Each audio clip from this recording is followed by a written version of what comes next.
Quick order. Just do this order. No particular order. All right. Well, everybody's getting settled. Yeah, go ahead. And we are a big panel.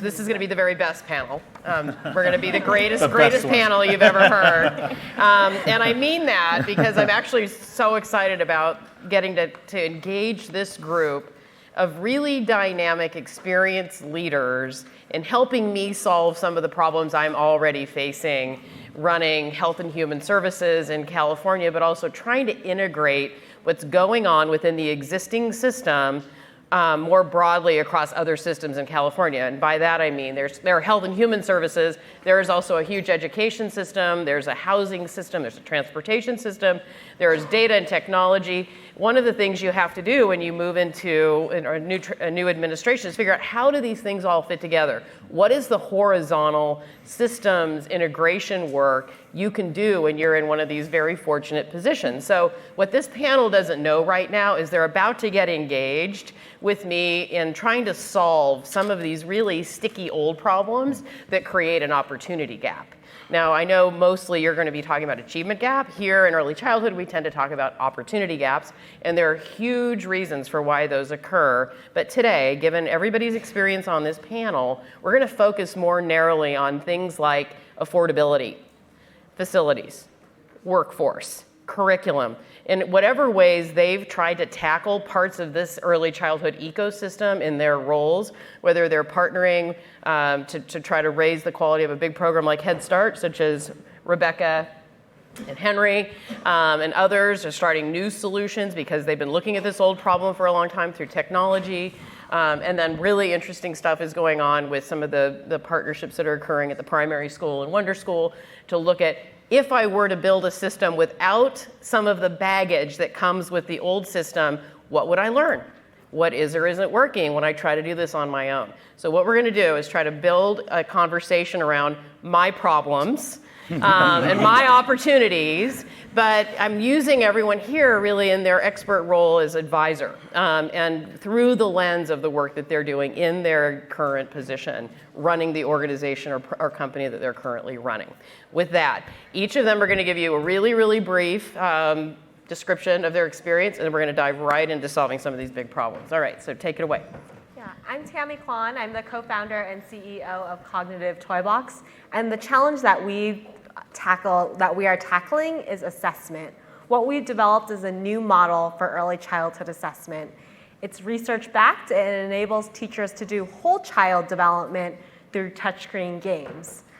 The predominant way of doing early childhood assessment today is through an observation-based approach. So teachers are spending 4 to 6 hours per week observing children, taking notes on their development, and then after class, transcribing those notes into a record-keeping system. This process is not only incredibly burdensome for teachers, but the data collected is not trusted and not actionable. What our approach enables teachers to do is to save 2 to 3 hours per week while also getting more objective data that they can use in real time in order to guide individual student support. We serve children ages 0 to 5 in publicly funded programs, so Head Start programs, early Head Start, as well as state-funded pre-K programs, and our mission is to help every child start school ready to succeed. Meredith?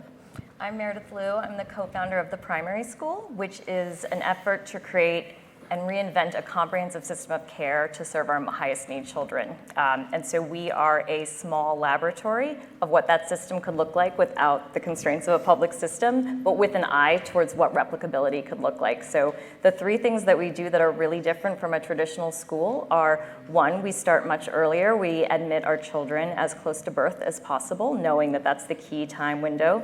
2nd is that we deeply integrate with the systems that create a whole child approach, particularly the medical care system. And 3rd, we deeply believe in the power of parents. And so we provide a parent coach for every parent in our program to build their capacity to support their own children. And we're working with broader systems and partnerships to figure out how to scale this into other systems. Hi, I am Rebecca Berlin, and I'm a Senior Vice President at the Ounce of Prevention. The Ounce of Prevention is a large not-for-profit focused in Chicago, and we do a number of things. One, we directly serve children in the city of Chicago through our Head Start and have been doing so for 35 years. We have research partnerships as well as develop programs and innovations. The other thing we do that is unique to the field is that we work at a local level, we work at a state level, and we work at a national level. So we're really one of the only organizations who has this comprehensive view, right? We learn what is happening in the classrooms and then think about what are the policies locally, state, federally that we need to try to impact, and then what is the research that could be done by us or our partners to push those policies forward. Great. Thanks. Hi, my name is Henry Wilde. I'm the CEO and co-founder of Oscillero Learning. I have 2 kids who have gone through preschool, as I'm sure many of you have. And my kids went to a traditional middle income, 90% private pay, high quality, highly qualified teachers school. But the truth is they probably didn't need that. Their cup runneth over. The research is pretty clear that my kids probably would have done fine regardless of the quality of education, but that's not the same for low-income kids. Someone said on the last panel I wrote down, it's gone from cute to critical. For low-income children, early childhood education has always been critical. And so the studies that are cited by politicians about the value of a $1 invested in early childhood education pays back $9 or $17 are all studies of low-income kids and the impact on the trajectory. The thing about early childhood education is that the gap when children enter kindergarten is the same gap that you experience in the 3rd grade and the 8th grade and high school graduation levels. Chris referenced this earlier in terms of the amount of investment that takes place and the power and potential of early childhood education is to change that trajectory. At Oscillero Learning, we build, design, and manage world-class Head Start programs and help other people to do the same. We serve 5,000 kids in our own program. We touch 30,000 kids in Head Start programs around the country. We're unique that we're a for-profit company, but our investors are non-traditional for-profit investors like New School, New Profit, the Kellogg Foundation, the Packard Foundation, and for us, our North Star is child outcomes, so ensuring that kids leave our program on par with their middle-income peers. Awesome. I'm Max Tuckman. I'm the CEO and co-founder of Caribou. How many of you have a 0 to 7-year-old in your life?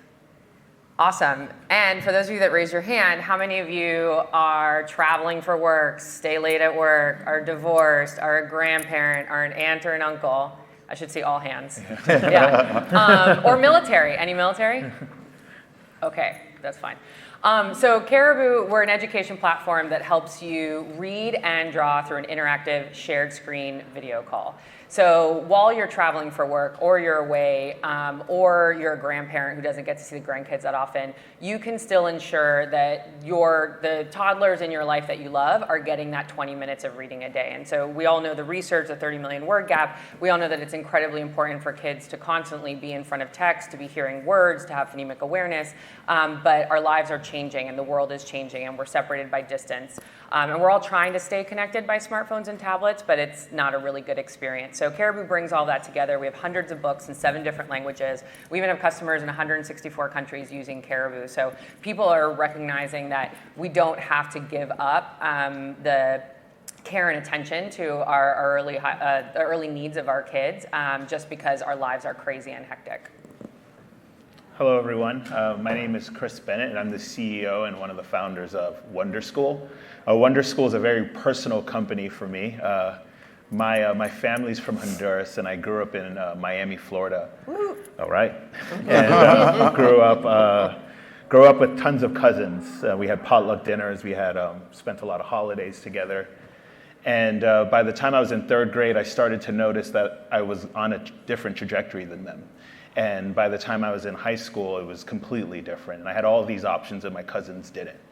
And looking back, one of the big differentiators was preschool. I went to an incredible lab school in Miami called the Preschool Lab that set me on a completely different trajectory and allowed me to be here to share my story. Another experience I had is my sister went to an in-home preschool run by a woman named Yoli, a Cuban woman in our community. And Yoli started a preschool out of her home, and that school is still going today. She moved into a strip mall, runs like a 120 child program, and has been able to fund her life and help a ton of kids in our community. And I'm sitting at dinners with my friends in San Francisco, and I'm hearing over and over that childcare is an issue.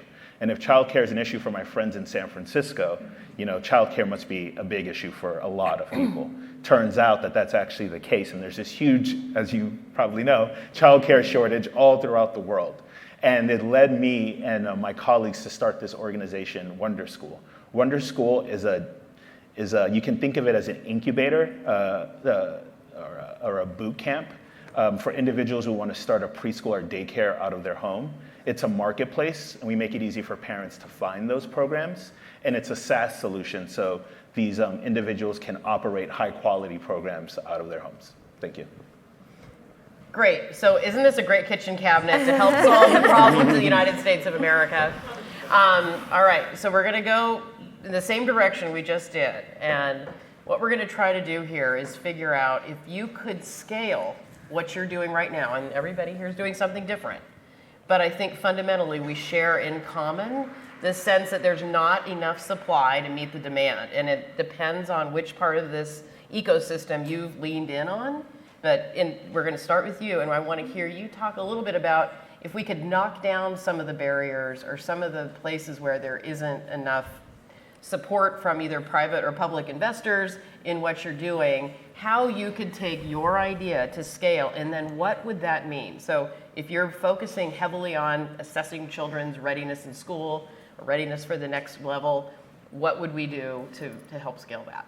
Yeah, absolutely. So observation-based assessment, bottom line, does not cut it. If we were to scale a direct assessment platform, which is used on a weekly basis at the state level or at the federal level, we could start to understand things like what things are most predictive of kindergarten readiness, third grade reading, high school graduation, and then use those insights to better guide resources so that they're used in order to best optimize the outcomes for children.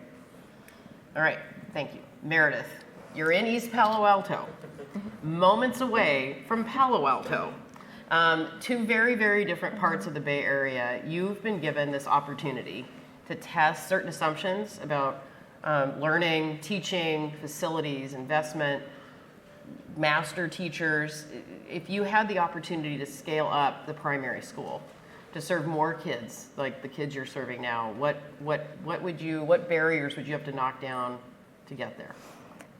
So many, and I am thrilled that California is taking this on, as Chris already knows. I think that the one thing that I would really focus on the most is integrated mental health supports for children and families. There is so much more to do beyond universal preschool, which is something that we absolutely need to do in California and across the country. But to build the foundations of success for all children to even access learning when they walk in the door of a preschool classroom or an early childhood classroom, we need to support parents in a much more deep way to address the roots of trauma that they are going through, and all children to build a healthy foundation to address trauma and mental health. That's great. And it's a big issue for our state, as you know, and something we're really going to try to tackle. Rebecca, you're at the Ounce of Prevention Fund. As you say, you're working at the local, state, federal level. You're touching on Head Start, early Head Start. You have doulas. You're working on home visits and screening, and you're an advocate. And you're everything. If somebody said you could only do one thing from now on to make a difference, to impact the lives of children across the country, what would you lean in on? Yeah, I think really focusing on workforce. I mean, one of the things as I look across the innovations and interventions that we see at ASU GSV, like what we are missing really is something focused on workforce. We literally have a workforce crisis, and I don't use the word crisis a lot. There's a teacher turnover rate across the country, cities, counties, rural areas, well-populated areas, over 50%. And there's a persistent teacher vacancy rate. Every day I open the Ounce career page and I see 10 teacher assistant vacancies. So really thinking about what can we do to focus on the pipeline, right? It's not just today, so we have to have some short-term solutions, but what are we gonna do to really reinvent and re-energize people to see that early childhood is a career and is a profession that people can go into and stay into and can support their family as part of that. Right.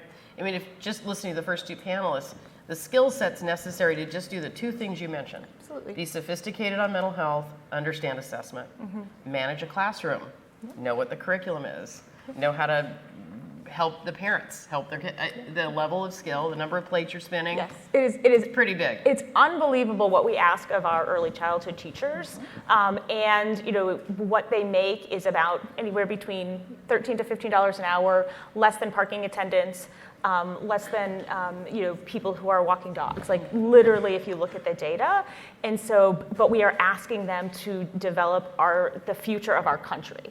And they're tackling lots of difficult issues. And they work longer days, more days, and have the least professional development of any staff. So just to add on to other things we should do. Thank you for both of those are really critical additions. Henry, you know all this so well. You're running a huge organization. You're running a program that we're all so proud of in this country, Head Start. It's done so much to lift children out of poverty. We're so fortunate to have early Head Start now, so we're helping children even younger. It is one of the great equalizing social programs, I think, when we talk about poverty, which, by the way, is what we're solving for with early childhood. And it's sort of important to come back to this point, like, let's fall in love with the problem. Because the problem really is that there are too many kids living in poverty. The solutions are endless. But the more we can integrate those and then push forward those that are actually most ready for prime time, the better we'll do in solving for poverty over time.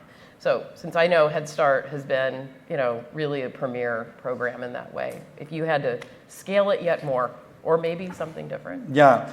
Well, first of all, I just want to, echo what you just said, which is when we talk about why we do early childhood education, it's a long-term bet. Like, we're not just trying to create ready 5-year-olds. We're trying to create long-term success, and that's what the bet on early childhood education is. I think I'd love to talk about stuff from like my practitioner point of view, but I feel like I'd be neglectful to, Marquita, the other Head Start director and former Head Start director in the room. But I feel like the structural barrier of the funding mechanism for early childhood education for low-income kids is so broken that it desperately needs to be fixed. And on two different levels. Number one, I bet the average person in this room paid someplace between $15,000 and $50,000 a year for childcare for your kids. And most likely it probably didn't change the path of that child's education.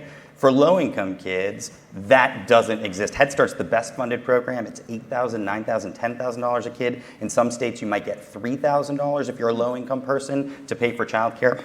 So if you think about that $15 or $50 that you might be paying versus the low-income child who it could be game-changing for, and you're spending 1/5 or 1/10 as much money, it's a broken system. Moreover, early childhood is sort of believed to be a market, but it's not a functioning market. And so there are three major funding sources that pay for low-income kids to get early childhood education. There's pre-K funds, which come from a state or district. There's Head Start funds, and then there's child care subsidy funds. They all have different rules. They all operate at federal, state, and local levels. None of them talk to each other. And so it's left to providers like us to try to figure out that hodgepodge, but we're pretty sophisticated, so most folks are kind of dead in the water. And as a result, it hurts quality, and it hurts to make the case about the importance of the field in general. Thank you. Max. Yeah. If you could scale Caribou to try to impact as many children as possible around the country, particularly with an eye towards the kids we've been talking about on this panel, what barriers, what hurdles are in your way right now that are preventing you from being able to do that? I think the biggest barrier is just the fact that it's still not necessarily like a habit to use the phone for reading. And it's a tricky one because we are starting to have this conversation about quality screen time versus just regular screen time. And I think the thing that Caribou is trying to solve is this idea of quality screen time, building relationships together, the idea of not necessarily creating screen zombies where kids are just reading. Like, kids need to read, but reading on your own on a screen is like not what we're trying to provide. We're trying to build a healthy relationship with a grandparent or an aunt or uncle or a parent who's traveling, but also making sure that that child is getting read to. And if we could have corporations that would get behind it and say, make sure every night tonight that, or even if you're working late, that you take a Caribou break, right? I mean, when I think of scale, like my goal is that every night kids are saying like, not, I want to FaceTime with you, I want to Caribou with you, right? That every video chat, or every time that a child experiences screen time, that they're doing it together and they're doing it with content. Great. So Chris, you and I have already started this conversation. That's right. I didn't hear you. You were one of the first people I called, and I really value your expertise in launching Wonder School. And as somebody who's looking at where I can knock down hurdles, I reached out to you to see what you'd learned so far. So could you share a little bit about what you've identified as our pain points, not only in California, I know you're in more than one state, but what you're finding out? What makes Wonder School unique is all of our programs are in home. And the primary reason is you're able to remove like two major costs, the cost of the administrator and the cost of real estate, and essentially like combine that all into one person. And what we're able to see is that an individual can go from making $35,000 a year as a preschool teacher to $120,000 a year operating a program out of their home, and sometime upwards to $200,000 a year in certain neighborhoods of San Francisco. But what one of the big challenges with starting these programs are twofold. One, licensing, and secondly, tenant rights. And so with licensing, we love the regulatory bodies that we work with to get licensed. And once we are licensed, we love working with everyone. The challenge is getting licensed. And it's actually not in California, but in a number of other states. To get licensed, you actually have to request like a paper document, paper booklet that gets mailed to you. And then you have to fill it out, and it's terrifying, and you mail it back. And when there's a mistake, there's this back and forth over mail. And as you can imagine, like you're taking this huge risk in starting this program, and this process can really slow you down and get in the way of you achieving your dreams. The second thing are tenant rights. So California is great about this. I don't know if you all know this, but if you start a family childcare, which is like a daycare or preschool, out of a home that you're renting, your landlord cannot evict you for starting that program. And that allows for a lot of individuals who are low income to rent a home and start a program, start generating income, and then potentially move into a larger home or generate enough income to buy a home. That California is the only state that allows for that. And so as we start thinking about other states to go into, it's pretty challenging because you go into these really dense cities and most people don't own the homes that they're living in. And you hit some issues as you're trying to start these programs. All right, so pretty good laboratory going here, right? We're like workshopping some good ideas. Now, if you were scaling lessons learned from what you're administering right now and you were trying to figure out what is the policy implication of what I'm trying to knock down. So there's an implementation impact that you're talking about, but there's also probably a policy implication. You're in a situation where governor of a state or the White House reaches out and says, we need to make some changes around childcare, around assessment, around workforce, around bonding and attachment. Policy recommendations. And I'm taking the conversation in this direction because this is the reality of working in the public sector. Your shareholders are the voters and the residents of that state or the country. They are going to keep you there or not keep you there if you aren't trying to figure out how to solve some of the hardest problems they face every day in their lives. So you've now got it. You're experienced, you understand what's going on. You have some control over a policy solution. Now what? What would you propose? Starting with you, Meredith. What would you propose that would create some of these like horizontal connections and systems improvements to allow for there to be 100 primary schools, or for public-private partnerships to be more a part of how we solve our problems going forward?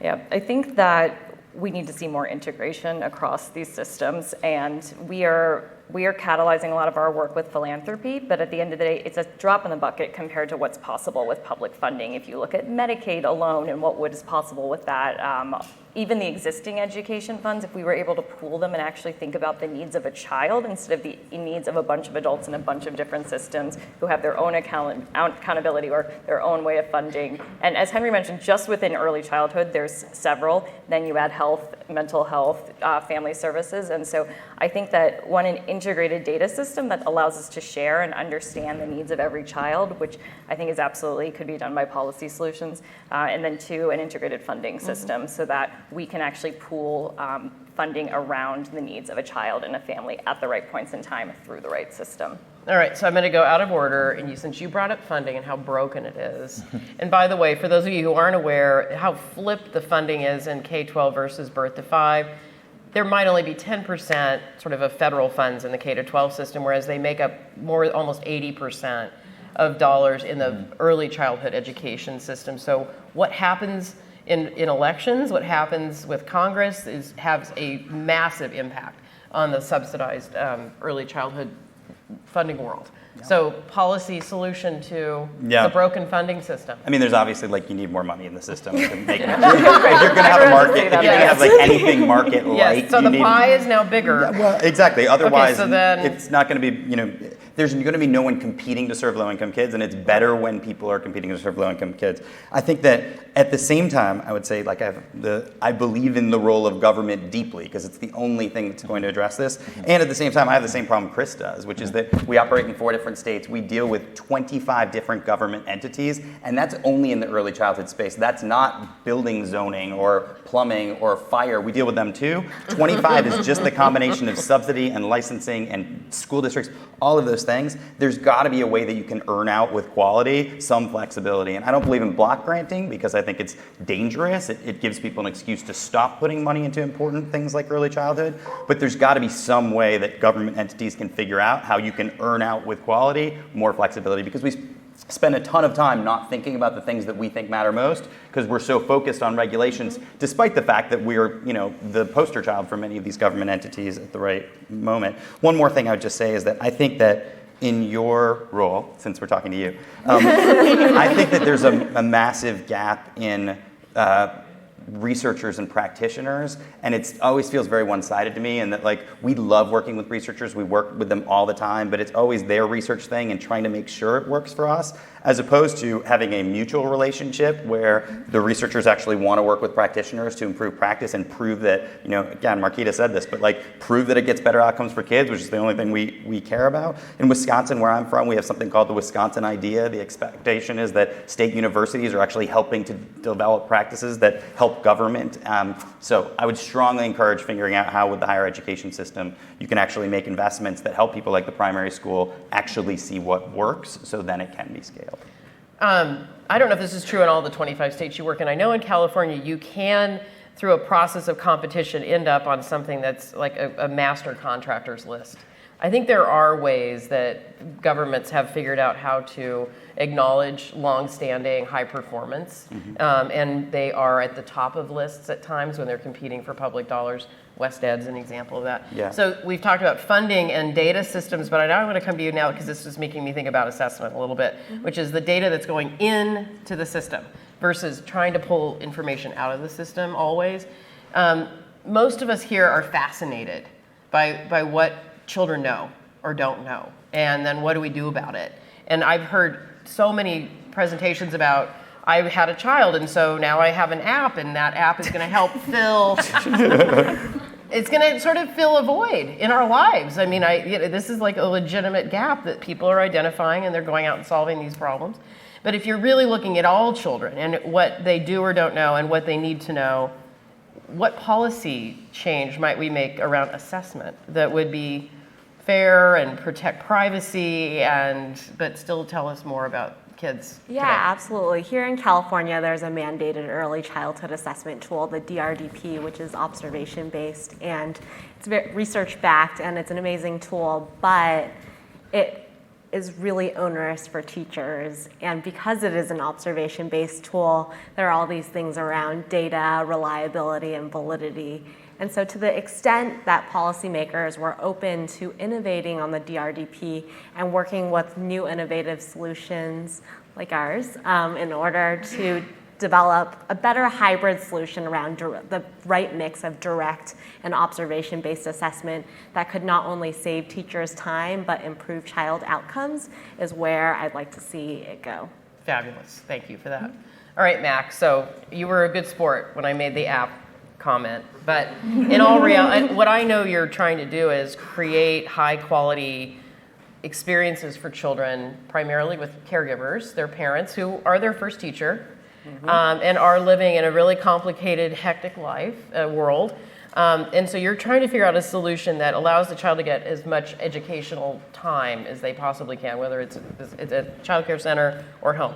If you could scale and there were a policy to allow for more attachment, more bonding through reading or maybe other interactions, what would that be?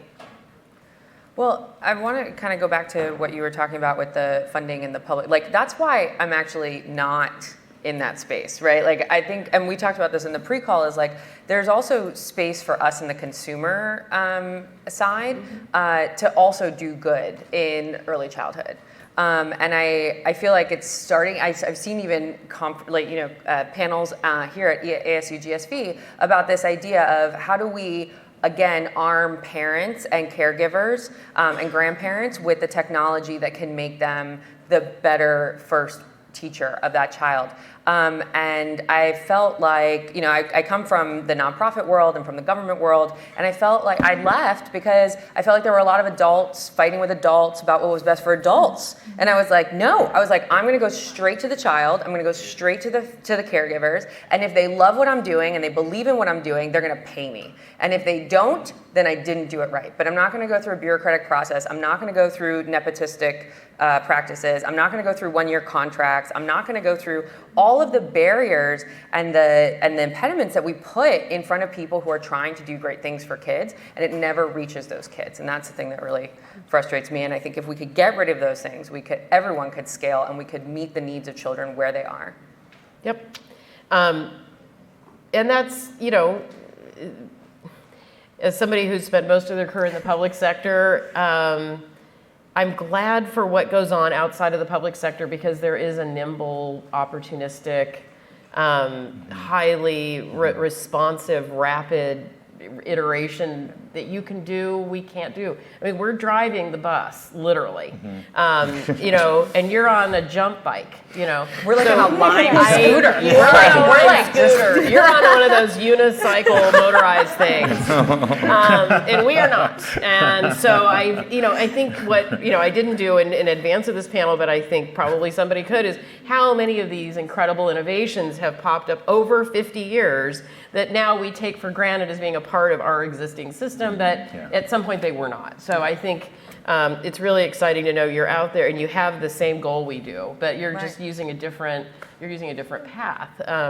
And we need each other for this. And because I'm so focused on scale and population level support of families and children, young children in particular, I'm thinking a lot about the ounce right now because you're so multifaceted and you're delivering services in so many different ways in homes through doulas and home visitors, but also really highly skilled teachers and educators that are some of the highest quality early learning environments in the world.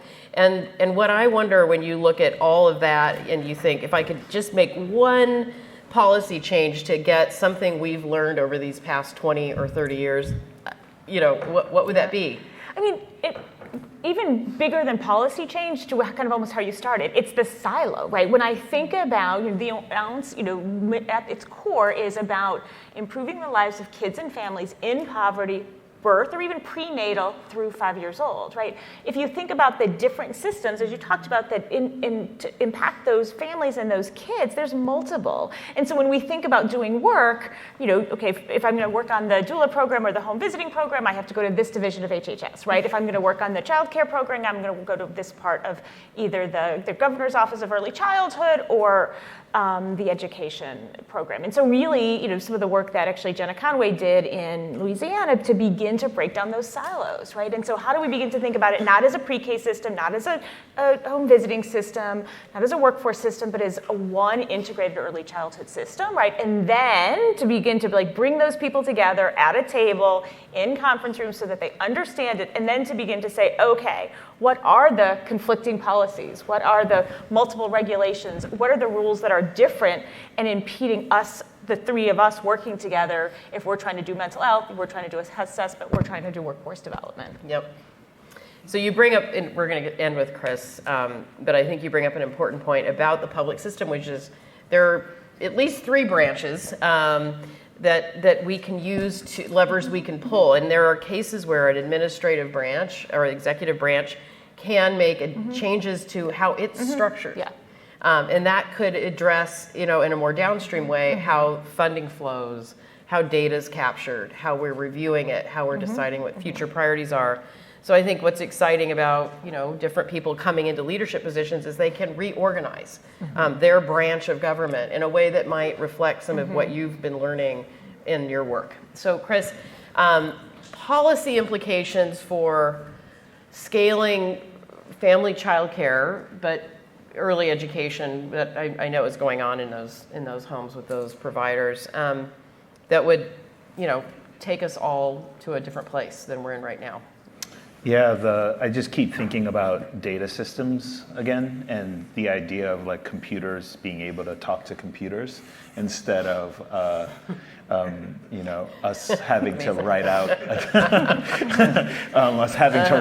ton of things and going through the systems that exist today to empower our directors. And a perfect example of this that comes to mind is that in some of our areas where we have families that are low income and that are using subsidies, we'll typically find that the directors are more willing to take a family that pays with a credit card or with their bank account via ACH. They're willing to take a family that pays less than the subsidy rate in that area because it's more difficult for that director to take money via subsidies. And the big reason why is they have to drive over to a resource and referral, fill out all of this paperwork. There's just this back and forth to be able to accept a family in need. And yeah, the big, I think that the biggest change that could occur is that, with licensing, with subsidies, and also there's all these great partners who, want to support our directors in providing quality care, just building systems for our computers to talk to their computers so that we can match better. I think that would be amazing. There's got to be somebody here who knows how to make computers talk to computers, right? There's got to be somebody here. Right. All right, we are 1 minute from closing. Now, normally I would open this up to questions, but that would be impossible because there's so many of us and we've covered everything already. But in all sincerity, we're going to break now, and nobody on this panel is sprinting out the door, and I think they would all welcome your business card or an opportunity to talk to you after this panel. Thank you for your time and attention. It's been a joy to be on this panel with all of you. Thank you very much. Thank you. Thank you so much.